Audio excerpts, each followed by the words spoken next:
Welcome to Life by Design for Chiropractors, episode 122.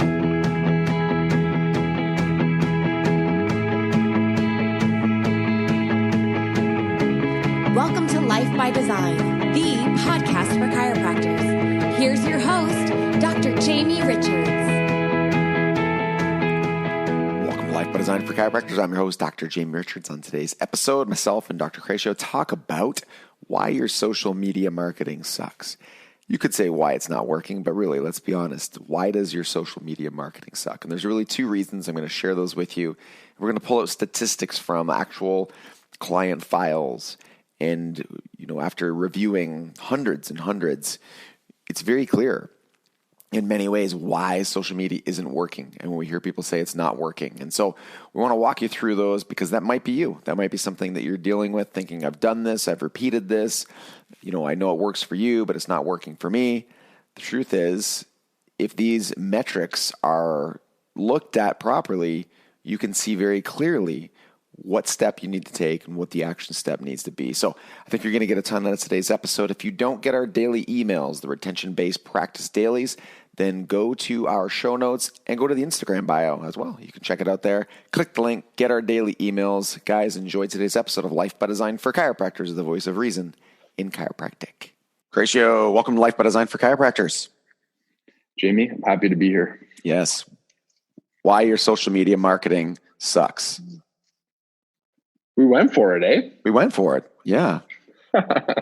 This is a topic, it's a topic of contention for sure.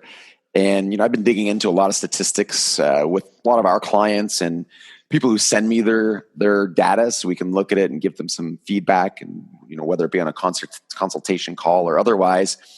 And there's a lot of reasons why people aren't getting results. And we're going to talk about those today. And definitely, this one definitely gets me fired up. And not fired up so much because, I'm excited about talking about what to do and how to do it, although that's interesting. But there's some really fundamental reasons why. And we could replace social media marketing with literally anything in somebody's life. Why anything sucks. Or actually, it could be the name of the podcast. Why anything sucks. Because the reasons. What's that? That's not specific. Nobody cares about why anything sucks. You get what I'm saying. The point is, the answer is the same, though. That's what I'm saying, right? If something is sucking in your life, there's probably a very similar reason across the board. So if it's social media marketing, if it's, patient retention, if it's, conversions, it's probably the same answer. So let's talk a bit about, where people are at with social media marketing. Crescio, in your experience in talking to clients, what is it you think is most people's assumption and expectation around their social media marketing?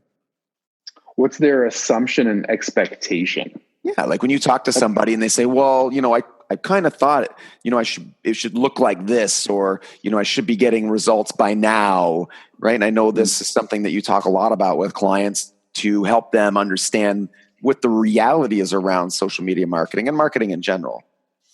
Yeah, so listen, I think this always, to use our own framework with Think by Design, this always has to start at your beliefs and your philosophy, right? So the expectations are that somehow, it seems to me anyways, right, that people should come to see you. And,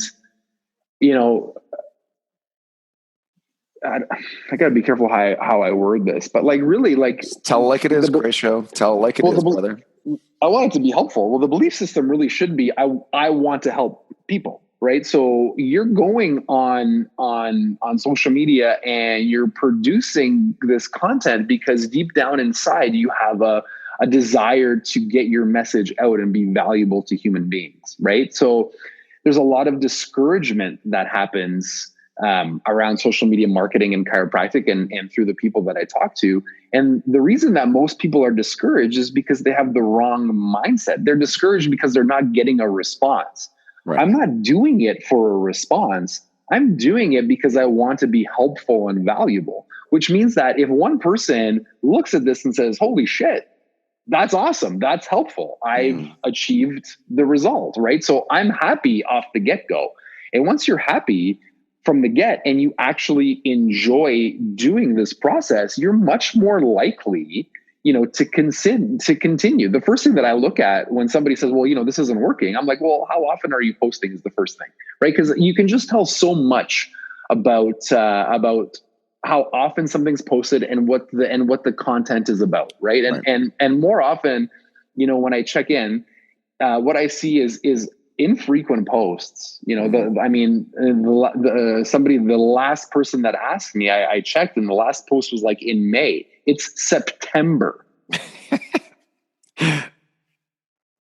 It's September. I'm pretty sure people have had problems between May and September that could have used some attention. No, there's only one problem, Cratio. It's just right. It's the CV. That's it.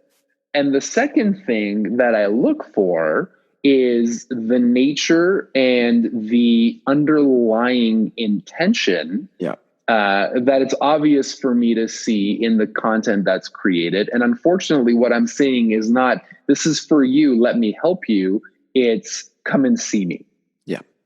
Right. It's a manipulative, and I understand, this is why I think this is an important conversation, because I genuinely believe the people that are making this don't think that it's like this, but it is like this. Right. Right. There's a certain expectation. It's like you're doing something to get something in return. I'm creating this content so you do something in return, versus I'm here to be helpful. My goal, this all stemmed from like Gary Vee's idea of being a media company. Like, I'm just going to put out good content because I want to be a helpful member of my community and help people. And I have a genuine desire to do that. And it was when we adopted that attitude and we started producing content to help people and actually ask them, what do you need? How can we produce it? That's when this really started to take off. But to get to that point took 4 years. And then when we started producing content every day, it took 4 or 5 years for it to work. Right. Well, I think that, your whole concept of what's the underlying assumption here, right? What are you assuming as a baseline? And so for me and you, our assumption is that what we do is very helpful for people. In our practice, we know that the Life by Design blueprint is a life-changing experience for, the vast majority of people who go through it. And so because of that and the information we have and the way we look at things, I know that if I'm able to share that information with enough people, that somewhere down the road, whether it be today, tomorrow, next month, or next year, people are going to seek me out. They're going to seek out our practice, or they're going to seek out some kind of resource that maybe I can provide for them, versus, and I had done this in the past, so I understand, how people interact and how they respond to this, versus going out and in social media talking about, consistently driving them with a call to action, come see me. If you need help, come see me. People understand that if they need help, they will choose to come see you. I don't need to tell them every single time, come and see me. Here we are. We've got appointments open today. That type of conversation. Yeah. And it's one of those things where if you truly love helping people, that's what's going to come through in your content. And, when we look at the data, I've been analyzing a lot of data. People have to see you enough, and they have to see that you care. They have to see that you know what you're talking about, and they have to, start to build a relationship with you online. I had somebody yesterday, and I went into her case review, and we talked about how she found out, and she said, well, I saw your video and I've seen a bunch of your videos. And she said, I'm sure you get this all the time, Cratio. She said, I feel like I know you, right? She said, I feel like I know you already. I mean, if that doesn't give you goosebumps in marketing, right? You're like, gold, man. It's gold. I feel like, I don't know can we swear on these podcasts? I don't even know. Would it get banned on Facebook? I don't know. Yeah. I'm like, yes, that's the point. And, we'll hear people say, well, I'm not getting that. People aren't coming in. First of all, they probably are, and you're not tracking it properly, or you're not asking them, or possibly they aren't coming in because they don't know you. They don't know. I would have been running ads, for the last 6 minutes, and people aren't coming in, or even more so, right? I'll look at different statistics. I wrote a few down here, running ads for, a year. Ad spend, $500, $600, $1,200. Reach, 33,000 people in your market, 50,000 people in your market. but more importantly, impressions, right? How many times have those people seen things that you've put out? 78,000 impressions, 120,000 impressions. Great. Some people are starting to see you. $500, $1,200, and so on.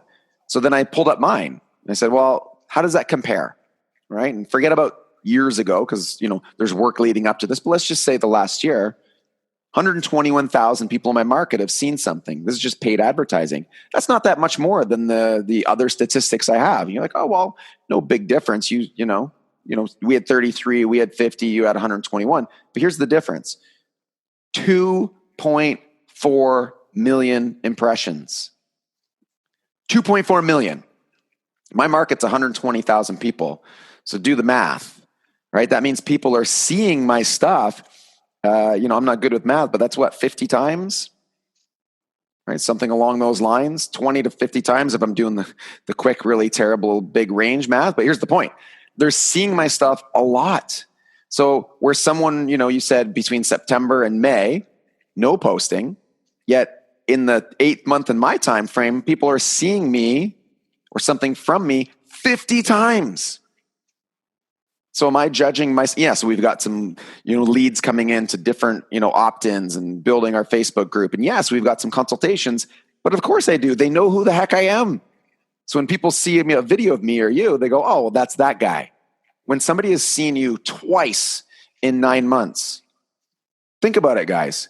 If somebody saw you twice, if you saw somebody on Facebook twice in 9 months, are you going to buy from them? No, you are not going to buy from them. But you're expecting your people in your market to go, oh, I saw that guy 2 times. I can't wait to get in and see that doctor. Like, how absurd is that? Yeah, but hold on. The thing that strikes me the most in what you said is it's all true, but you're celebrating the impressions, right? For you, it's like, it's not, you understand that enough quality and enough impressions over time is going to lead to leads and sales and patients. So for you, and for me, and we're celebrating the fact that we're reaching these people, that they're seeing this stuff, right? So it's not, because it can be a discouraging metric. You're like, well, I'm spending this money and nobody's coming in. But you have to look at it another way, right? You have to look at it like, I'm spending this money and I'm getting good content in front of people. That's really I think the metric that goes unsaid, right? Because in chiropractic, it's all about the new people. All the new people. Not seeing right, and if you're not seeing the new people, then what the hell's the point? And everyone that's successful, right? Like it's actually interesting, when you spend time with not just high volume offices, but high volume offices that have been seeing people for a long time. They're at the point where they don't want any new people. Right. And it's just interesting to see how they react and communicate and how they market, because they market like crazy, for a different reason. And as a result, they actually have so many new people. They start to bring in associates and build these massive practices. Yeah. Well, yes. And I mean, do we have the metrics to show that new people? Yeah, we've got 60 to 70 people in that time, new cases that have come in through social media specifically, and probably even other ones that we didn't define as that, times our case value of 4,000. 60 times 4,000 is, so it's at 240,000. So that's a lifetime value of 240K. My ad spend was 13K. So I'll take 240,000 for 13K. But as you said earlier in the pre-show, a lot of people look at that and they go, well, I'm running my stuff but I'm not getting any leads. Yeah, not yet. Guess what, Kraysha? Let me give you this stat. So the 2 years before, 9K in ad spend over 2 years. So I ramped it up, obviously. 1.4 million impressions, which is great, but pretty much 0 people from social media as new cases. So it took me 2 years, and I spent $9,000 to build my audience, to build awareness. And there might have been a couple people that came in through social media that we missed. But here's the point. I spent 9K, and I gladly spent the 9K, and I maybe didn't even make that back in terms of, 2 or 3 new cases. And here we are, only 1 year later. It's like digging for the gold, that meme where you're digging, and then you stop. And yet the gold's right there behind the wall and you just stopped. You don't know where that is. And we know the principles that lead to that. And so I know with absolute certainty that if your ad spend is $500 or $1,200 or probably even much more than that over 12 months, 18 months, it's not enough. It's not enough, right? Well, it's a start, but it's not enough, man. It's not.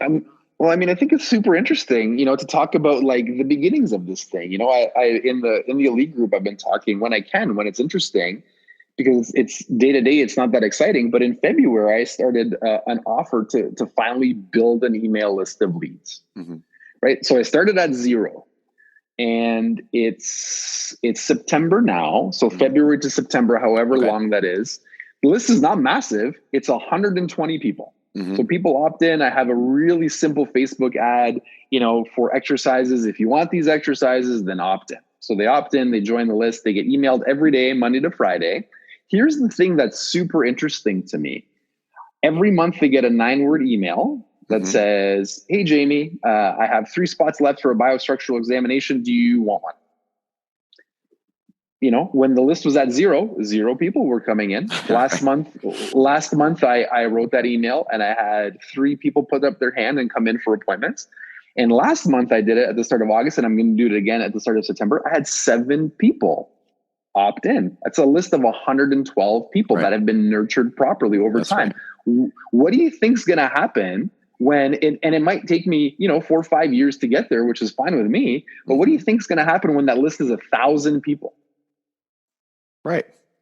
Like it's just going to be an asset in my business that I have created that'll be a nonstop avenue for creating new clients when I want it. Okay, so let's talk about this for a second, Crayshow. Do you know what your ad spend was on this? Yeah, on average? So I spend $5 a day every single day. So what's that? Fine. Yeah. So that's just do the math. 5 times 30, $150 a month, let's say, to keep it simple. Okay. So basically your ad spend is like $1,500 over this time frame, right? Sure. So you got $1,500. Yeah. $1,500. No big deal. Yep. You got 120 people to your list over time. In that time frame, you sent out, pretty much like 5 days a week, you send emails. So lots of emails, lots like of work. 200 to 300 emails, right? Yep. Fast forward and 3 new people, 7, and, probably a few before that. So let's say you've got 10 to 15 new people at your conversion rates plus your lifetime value. That's $40,000 in lifetime value. Okay. For $1,500 and the work it took you to create 200 emails. So stop and think about this. Like, this is where I want to literally reach through the screen and punch people in the face. And I'm sorry. And there's just moments where I have this feeling of how not simple this is, but how simple it can be, but at the same time, just simply requires work. Oh, it's not. Listen, it's simple. It's just not easy. Like you have to. It requires work and do the work. Yeah, it requires work, right? Why is your social media marketing failing? Because you're not doing the work, right? You have to do the work. And if I were to say to somebody at the end, look, I'm going to give you $40,000, but what you need to give me is $1,500 and 15 minutes times 200. All right. So you're going to give me 15 minutes times 200. Oh, it's longer than that. I get it. But clear. Yeah. So let's say 30 minutes times 200. You're going to give me 100 hours of your time. Right. So for 100 hours of work and $1,500, I'll give you $40,000. Would you do it? Right. People, of course you're going to do it. Right. Of course you're going to do it. And of course that list is going to get bigger and bigger and bigger. That ad doesn't have to have anything done to it. So the point here, guys, is why is your social media marketing failing? Consistency, time. Does it sound familiar? Does it sound like something you say to your patients? Hey, doc, I've been coming in 3 times a week for 2 weeks.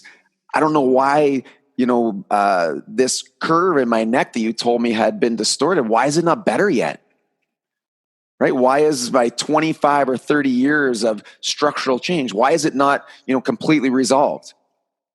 And then, of course, we're happy to have the conversation about healing takes time, and it requires a lot of effort. But when it comes to things in our own practices, we're completely oblivious, almost as if reality doesn't exist for us. And somehow then we start to end up saying things like, well, it's my market, right? It's where I live. It's, my practice, or it's my staff.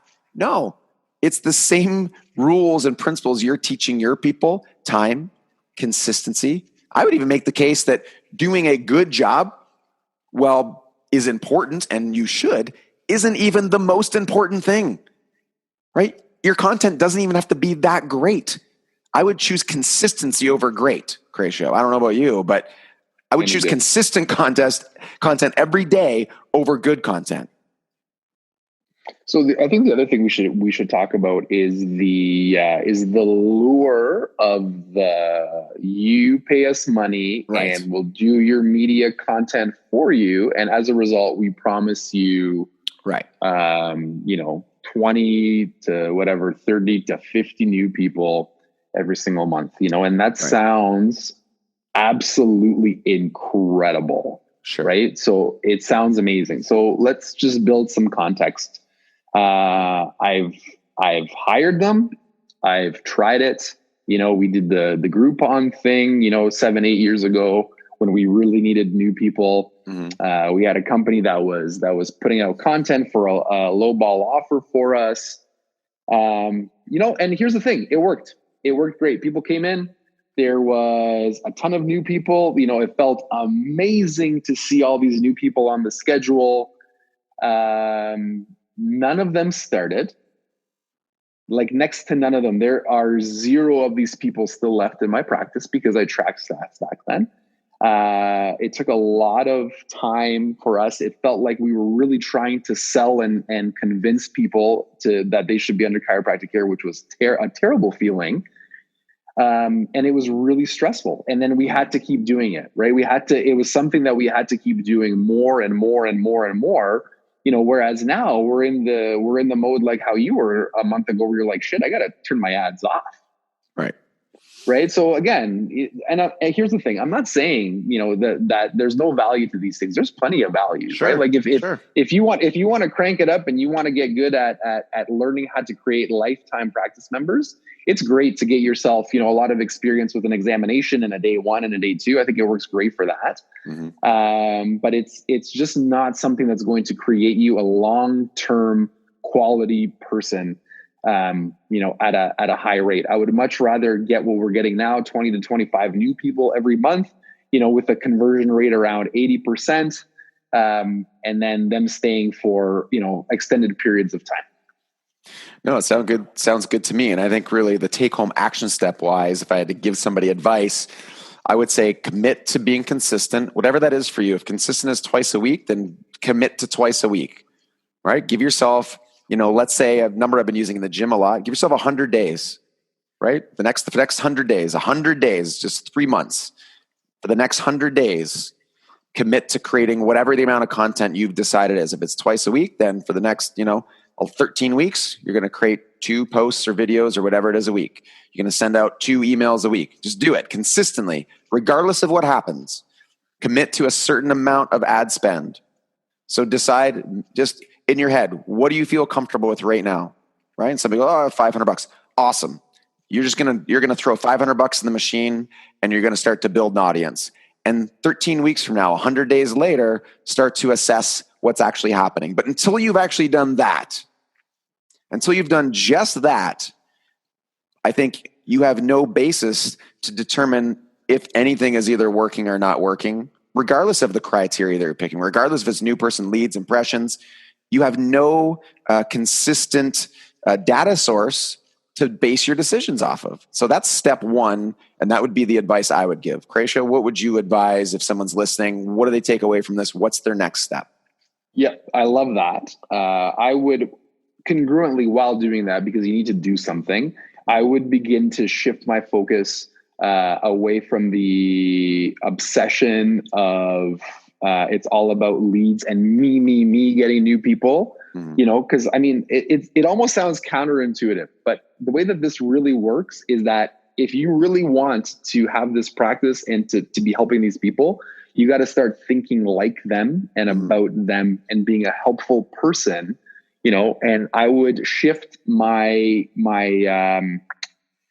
success metrics to the quality and the consistency of my content versus how many people are opting in. Right. And then it's going to make what you said much more pleasurable to do. Right. Yeah, you're not going to be super stressed out every day, checking your stats.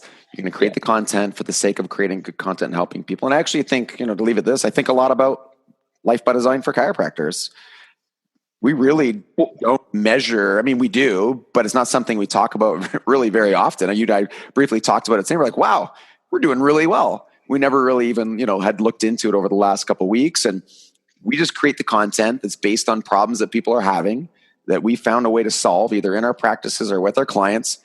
And to be honest, I really can't take a lot and many more personal coaching clients. The light group is growing rapidly. Elite has always been growing, and it's there. And it's just not something that we have to think about on a day in and day out basis. What we think about is, what can we talk about on the podcast today? What content can we create that is going to be helpful for people, that's going to solve a problem that, ultimately will position us as the experts and the authorities.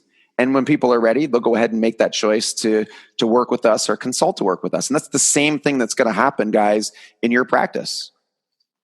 Yeah. I mean, listen, this is the same, if I would have rewinded to 7-8 years ago, that was me, man, checking my stats. Nobody's coming in. This doesn't work. What are we doing wrong? And it just took that switch of like, man, I'm looking at this incorrectly. Yeah, you got it. So go to the show notes, guys, Life by Design for Chiropractors /podcast. Check out today's episode.